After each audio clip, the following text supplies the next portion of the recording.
So, the big news breaking literally just as we were getting ready. John Bolton, the former national security advisor, has been indicted. Right. Yeah, it's a major development, not just a quick headline. Definitely not. Okay, let's unpack this. We've got the actual 26-page federal indictment here.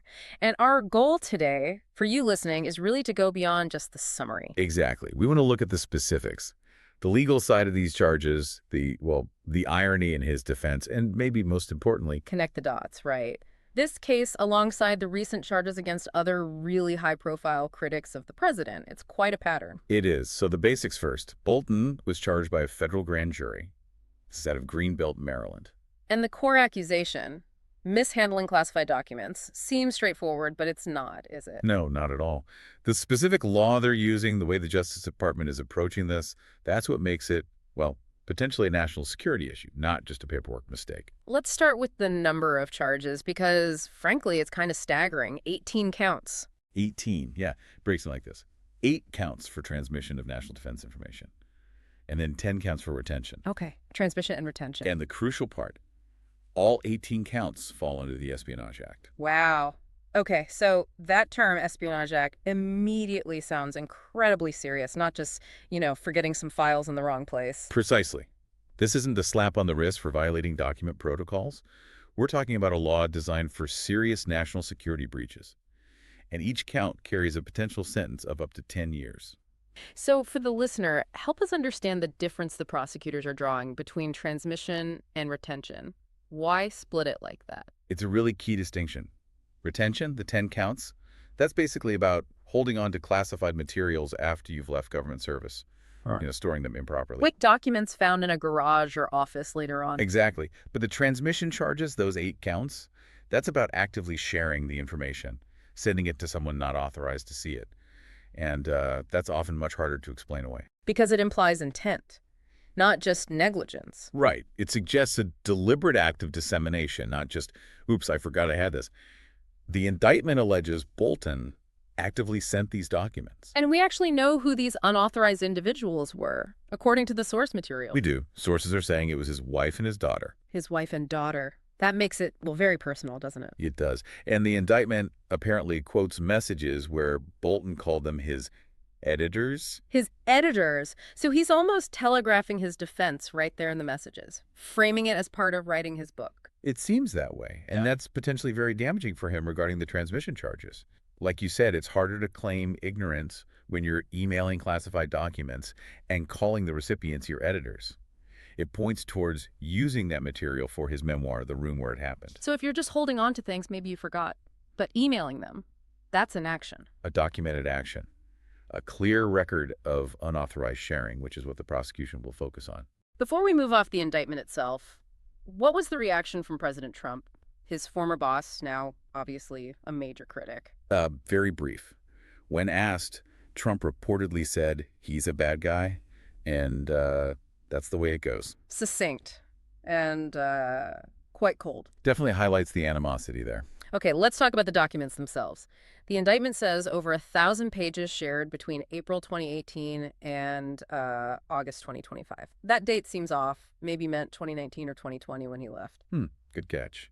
The source likely means August 2019 when he left the NSA post, or perhaps referencing ongoing sharing.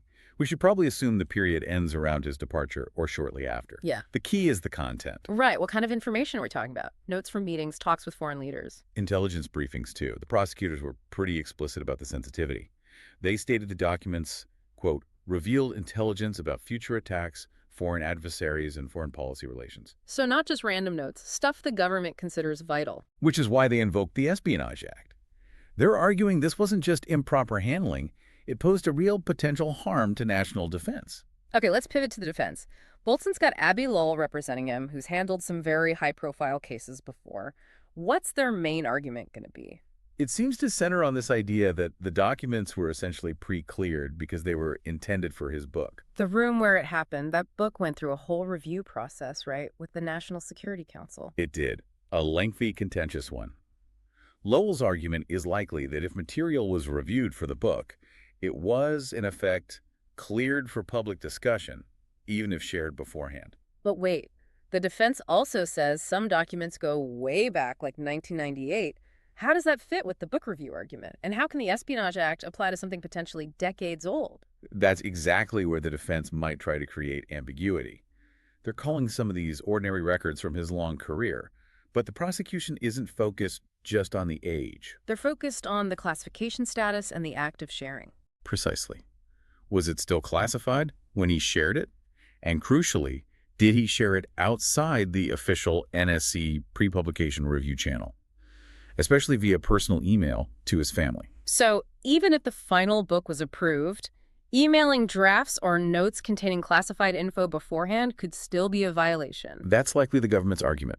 Bypassing the secure official review process is the breach, regardless of the document's age or eventual publication status. And Bolton himself, he's framing this politically, isn't he? Oh, absolutely. He released a statement saying, "I look forward to the fight to defend my lawful conduct and to expose his abuse of power." So setting up a defense based on being targeted by the president. Clearly positioning it that way. Now, this is where it gets really layered. There's a huge element of irony here based on the sources. Remember the FBI raid on his home and office back in August, looking for these very documents? Yes. And the timing relative to his past comments is, well, striking. It really is, because just last year, remember, when both Trump and Biden were under scrutiny for classified documents, Bolton was very critical, very outspoken. he said, and I'm quoting here, because if the people at the top can be casual about it when they get away with that, that is not a good lesson to teach. And now He's facing charges under the same kind of scrutiny. It's a difficult look, certainly. But there's another detail in the indictment, something maybe even more serious than the political irony or the book argument. Yes, the alleged security failure. This could be critical for the prosecution. Tell us about that. The indictment apparently notes that after Bolton left government, his personal email account, the one he allegedly used to store and send these documents, was hacked. Hacked. By who? Allegedly by a cyber actor linked to the Iranian government.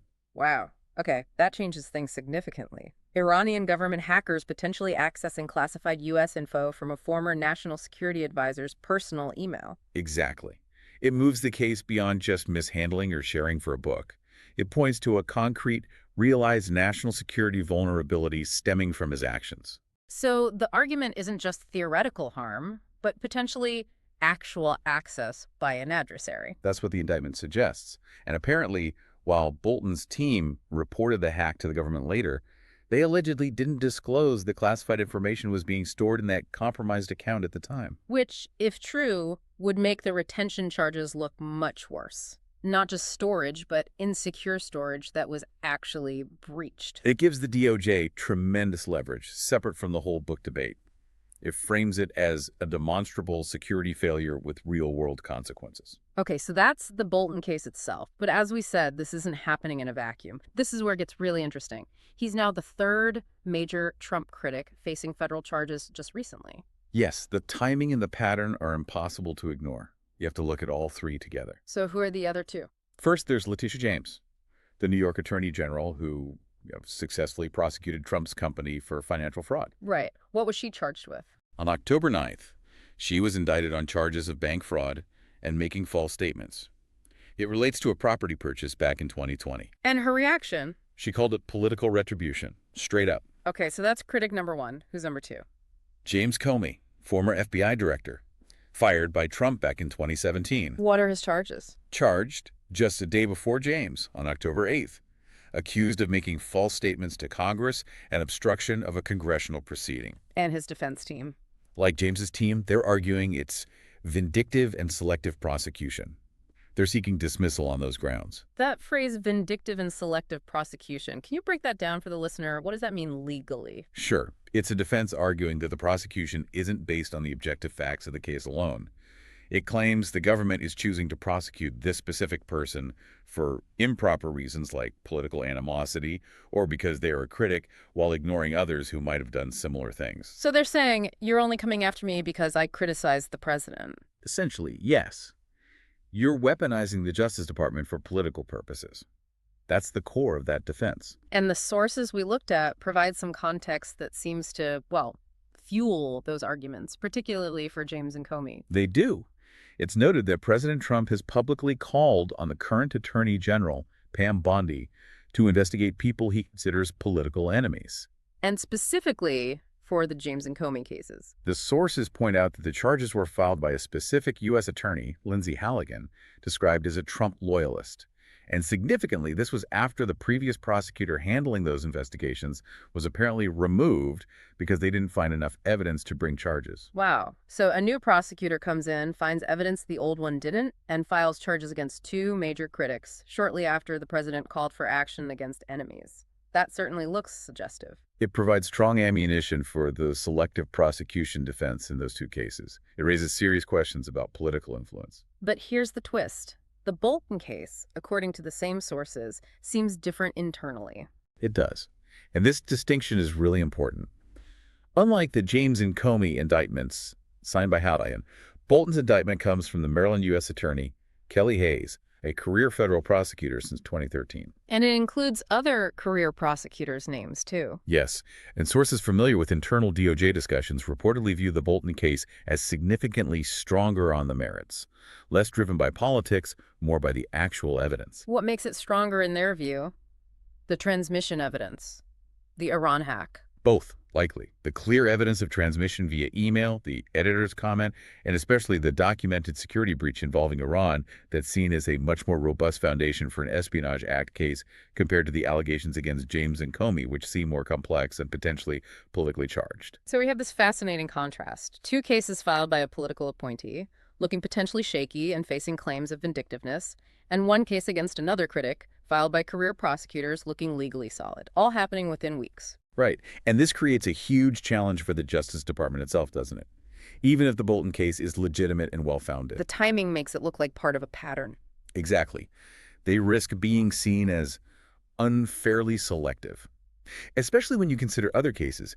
Remember the incident with Defense Secretary Pete Hegseth? Vaguely. He shared classified details about a Yemen operation, right? In a signal chat. He did. Many legal experts at the time said that could warrant Espionage Act charges. But that investigation was closed very quickly by the DOJ. Ah, I see. So if you aggressively prosecute Bolton, James, and Comey, but quickly close a seemingly similar case involving a political ally like Hegseth. The perception of bias becomes incredibly difficult to shake, regardless of the individual merits of the Bolton indictment. It feeds the narrative that the justice system is being applied unevenly. So wrapping this all up, what does this all mean for you, the listener? We've got this really high-stakes case against Bolton. National security, the Espionage Act, complicated by his book defense, and this bombshell about an alleged Iranian hack. Yeah, and all of that is playing out against this backdrop of two other prominent critics being charged almost simultaneously, under circumstances that raise serious questions about political motivation. It really throws the line between law and politics into sharp focus, doesn't it? It absolutely does. The fact that career prosecutors seem confident in the Bolton case, while the James and Comey cases appear more politically fraught, suggests the DOJ might be walking a very fine line right now. Trying to enforce national security laws while navigating intense political pressure and scrutiny. Right. And perhaps the final thought for you to consider is this. What does this whole sequence, the strong case against Bolton, the weaker-looking cases against James and Comey, the quick closure of the Hegseth probe, what does this signal about where the actual boundaries are being drawn today between genuine security enforcement and the appearance, or maybe even the reality, of political payback? That difference, that distinction, is really the crucial test facing the justice system right now. It really is. Well, that's a lot to think about. Thank you for helping us unpack these complex sources and connect these dots today. My pleasure. It's certainly a situation worth watching closely. Indeed. And thank you for joining us for this deep dive. We'll continue to track these developments.